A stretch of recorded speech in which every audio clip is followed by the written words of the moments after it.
Ο Σέιν βρήκε τον καναπέ του, ή καλύτερα τους φίλους που θα το φιλοξενήσουν στην Αθήνα, οι οποίοι του παρέχουν το σαλόνι τους. Είναι η νέα μόδα που λέγεται couchsurfing, ο τουρισμός δηλαδή του καναπέ. I wanted to meet more people from different countries. That's why I offered to have people stay at my place and also why I'm here. Οπουδήποτε θέλω να πάω, οτιδήποτε σκεφτώ, ξέρω ότι θα βρω φίλο. Οι ενδιαφερόμενοι μπορούν να εξασφαλίσουν δωρεάν διαμονή σε οποιαδήποτε γωνιά του πλανήτη. Μοναδική προϋπόθεση η ανέβρεση ενός φιλόξενου καναπέ. Αν πάω σαν τουρίστας ή με ένα γκρουπ, αν θέλετε, σε μια ξένη χώρα, θα δω μόνο αυτά που θέλει ο ξεναγός μου. Ο τουρισμός του καναπέ βασίζεται στην ανταλλαγή φιλοξενίας.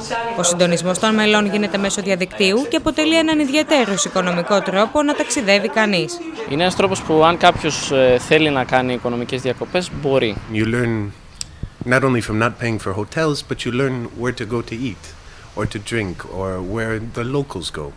And when you have a limited budget, like a lot of us do, yeah, it helps out a lot. Πόσο εύκολο είναι όμως να εμπιστευτεί και να διαβιώσει κανείς κάτω από την ίδια στέγη με έναν παντελώς άγνωστο? Έχεις κάποια δεδομένα ώστε να αποφασίσεις αν θεωρείς ότι τον εμπιστεύεσαι ή όχι. Κάποιες φορές αφήνω κλειδιά, κάποιες φορές δεν αφήνω. If you don't feel comfortable with somebody, you move on or you say no thank you, but it's not so difficult. It's not like you're going blind and deaf into something new.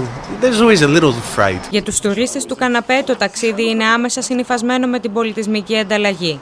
Κάθε σταθμός γεμίζει τις αποσκευές τους με εμπειρίες και γνώσεις. Κάνεις φιλίες πέρα από τα σύνορα της χώρας σου. Ακόμα και όταν έρχονται στη χώρα σου, βλέπεις πως ζουν και στη δικιά τους χώρα. Δηλαδή, κάποια πράγματα τα φέρνουν μαζί τους. Αισθάνεσαι ότι ο κόσμος έρχεται λίγο πιο κοντά.